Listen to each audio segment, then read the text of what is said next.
certainly last but not least, I want to bring in my last guest who I saw walking in here, is Evan Smith. Now, Evan and I have known each other for a very long time. Where are you, Evan? I'm here, buddy. How are you? I'm good, thanks. Good How to are see you. Nice to see you. So I can't even count, but it's going back, God, I don't know, 17 to 20 years that I have known Evan, ever since I was at Providence Warwick Convention and Business Bureau when I was a baby. Yes. Long time ago. You're still a young man. I'm still, thank you. I love to hear that. But Evan and I have been friends for a very long time, worked in the industry together for a very long time. And I have to just say this to everyone in Bristol County, is that you were extremely fortunate to have someone of his quality and dedication. He is tireless for you all. He's got a great team out there with Catherine Farrington and everyone else. So I'm very fortunate that the state has you. So thank you for those kind words. Appreciate that very much. My pleasure. So if it weren't for Evan, I would have forgot about restaurant weeks, but he was made sure that he stays on top of me. And all season long, even in the summer, he was helping me with guests that we should bring in.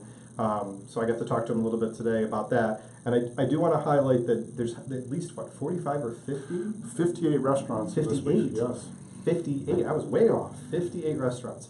So let's talk a little bit about what Discover Newport covers, because it's not just Newport. So I want to put that out there and talk about where some of these restaurants are. So Discover Newport is the official state tourism marketing organization for the 9 towns of Newport and Bristol County.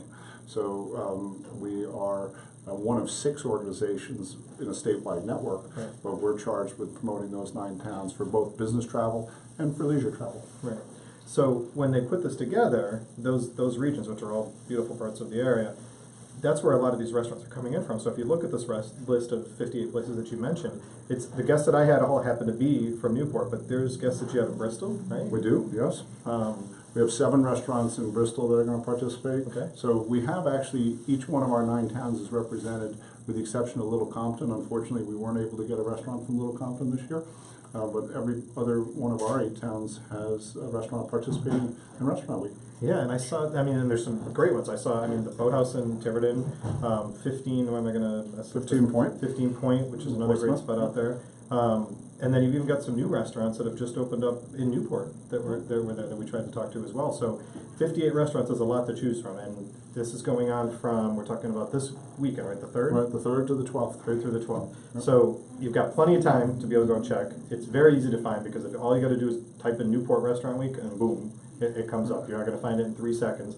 And there's even some great behind-the-scenes type things that you did on that site with some different chefs that you hired away. So Fluke was on there, Jeremy, and Malt, and a couple others, but it was Simone's, nice name, by the way. Yes. No relation. No relation, but just a good name. Sounds like a nice restaurant. It does. But there was some great behind-the-scene things there. But Evan, I wanted, beyond Restaurant Weekend, the restaurants came in and we were able to highlight them as a whole, and then talk about what they're doing for the Restaurant Week. But let's talk about Newport County and the things that are going on. Is that for several years now, it's expanded to the amount of things that are actually taking place in the fall and the winter, right? The fall market is really dynamic. A lot of people think of the summer travel season, and they equate that with the family travel season that goes when kids are out of school. Right. But the fall travel market season is one of the most robust for us for a lot of different reasons. You have the conference market that gets really active during the fall. We have the cruise ship market in the fall. Right. You have international travelers, the highest incidence of international travelers that come travel in the fall, because they're all coming to see the fall foliage. Right, that's true. We have a lot of big festivals in the fall, and so our revenues in the fall, Rick, are actually the same as they are during the summer. Really? That's how dynamic the fall travel market season is. See, that's a misconception. That's awesome. We run solid right up until about November 10th, and then things start to change gears. They start to slow down. Now, coming into Newport itself in the wintertime, so, say after Thanksgiving or whatever, there's still an abundance of things to do. And restaurants, like we were talking to just now with Gaslamp, they stay open. They don't change their schedules. They're still staying open. They're still there. The activities are still there. The mansions and the tours and the decorations for the holiday are still there. What are some of the other things that people can expect to see coming into the fall? Well, we do 2 restaurant weeks. We do one in the spring and one in the fall, right. And they're both planned that way to expand our season. So we're moving up the shoulder in the spring, and we're increasing it in the fall. So right. It's one activity that's designed to do that. And by the way, we didn't invent Restaurant Week, either in Providence, but whoever had that idea somewhere in America had a great idea. Yeah, so we're utilizing that tool to expand our season. Absolutely. But as Restaurant Week goes in this first first week in November. Then we slide into Thanksgiving. A lot of people are coming to spend the Thanksgiving holidays with family and friends. Yep. Then we have Christmas in Newport. So there's the entire month of December is full of activities for Christmas in Newport. And of course, that's tied in with getaway packages and our beautiful inns with meals. And the mansions are beautifully decorated. The mansions open up this year a week before Thanksgiving on November 18th for Really? Christmas holidays. Okay. So we have people coming from literally all over the United States to see the mansions decorated for Christmas. And they're amazing. They're an unbelievable. Trudy and her team do a fantastic job with how they transform those over there in the Newport Preservation Society. So you mentioned the inns. So now that's those packages and those things that are out there, similar to what's going on with Restaurant Weeks. Going to your site, we can find all this information. Absolutely. Okay. We love it when people come down to have a meal with us, but we love them even more when they stay overnight. So we want you to come dine with us. We want you to see our fabulous attractions. We want you to shop in our stores. We want to encourage travelers to stay longer. And so if we can get them to stay in one of our resort hotels or one of our beautiful country inns, that's really what we're trying to do, is lengthen that stay, because if we're able to do that, we're going to maximize our revenues. So I think an important thing to highlight in talking about Restaurant Week is that you can go down, like I just said, I was half joking, I may end up spending the night when I go down to enjoy Restaurant Week on a Friday or Saturday, to go down there and spend the night, but there's an abundance of places, and it's kind of sometimes misses us from the people that are from Rhode Island or Southeastern Mass, that it's not just the big hotels that you see when you're entering. The number of inns and beds and breakfasts that you can stay in are amazing. You've got choices that are unbelievable scattered throughout Newport. And I think that's one of our strengths, is the diversity of places to stay. Right. There's beautiful country inns. There's all different types of hotels, and there's a property at every price point, Exactly. which is really interesting. But I think the magic of Newport Restaurant Week is that people are encouraged to try a restaurant that they wouldn't normally try. Exactly. So we all kind of get in our patterns and our routines, but Restaurant Week is really an invitation for people to come and say, you know what, I've always wanted to try that restaurant, and this is a perfect time for me to go try that restaurant. And so we see people coming out of their norm, if you will, Exactly. to try some other restaurants, and that's fabulous. No, it is, and to your credit, doing it twice a year, just similar to what Providence does, it does. It opens up that time and that envelope for people to come down. And as you just mentioned, things are changing as they're going on, is that if you go down, you're going to look and see that you've got an inn that you can come down and stay. You can look and see that the mansion schedule is coming out about what they're going to be doing.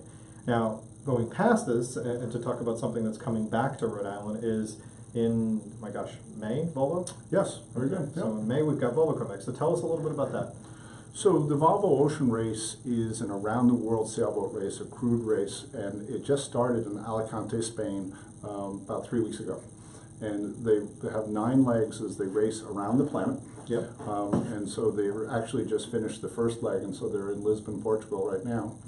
But their journeys around the globe will bring them to the shores of Rhode Island for their only American stop. So the Volvo Ocean Race, a sailing race, a crude sailing race, will only stop once in America.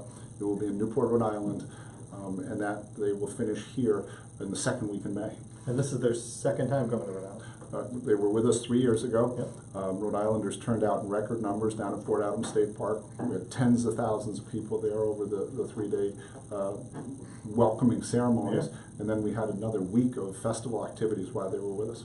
Yeah, and it's one of those things that, you know, it's a collaborative effort that comes together from the state, yourselves, to work on this project, bring them in, but to be the only stop in the United States, it's a pretty big deal in and of itself, but what happens in the activities and the things that go on is that I can tell you I was a part of the last one with my company, and we worked on it, and to see the people come down and enjoy the amenities in Newport, and Fort Adams itself has changed, it's evolved.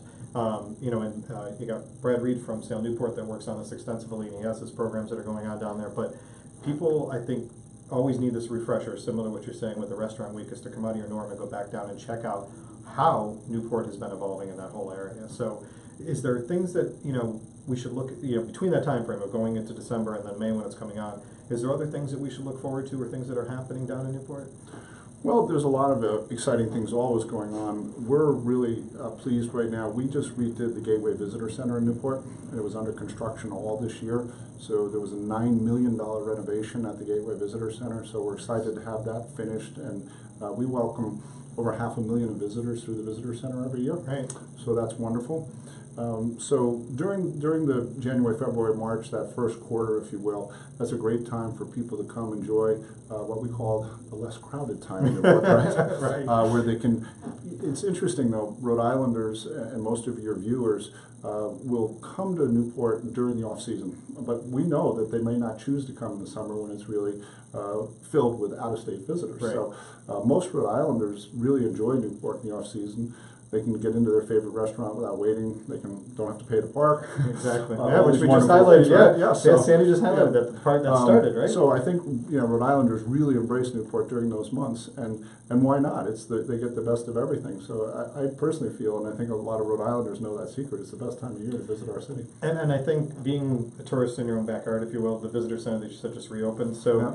there's the resources there are amazing. And like I said in the beginning, his team does a great job. So to stop in there, and I can tell you I do, is that to stop in there and to be able to take advantage of that, to see what's going on, and to also go to their website is a huge, huge asset. So Evan, thank you for making the time to come down here, and thank you for putting on Restaurant Weeks. But you guys do a fantastic job. So I was thrilled to make my debut here on the local proud, so I'm see, excited. Yeah. now Martha. So Martha, hopefully you're going to see this because see now you can see Evan has made his debut like you did That's a while right. back. So thank you again very much. Can I have your autograph? We're going to do a picture. It's better than the autograph. Okay, very good. I'm Rick Simone. Thank you for joining me on The Taste today. Make sure you check out everything that's going on with Restaurant Week. Go to Discover Newport's website. Thank you very much. Have a good show.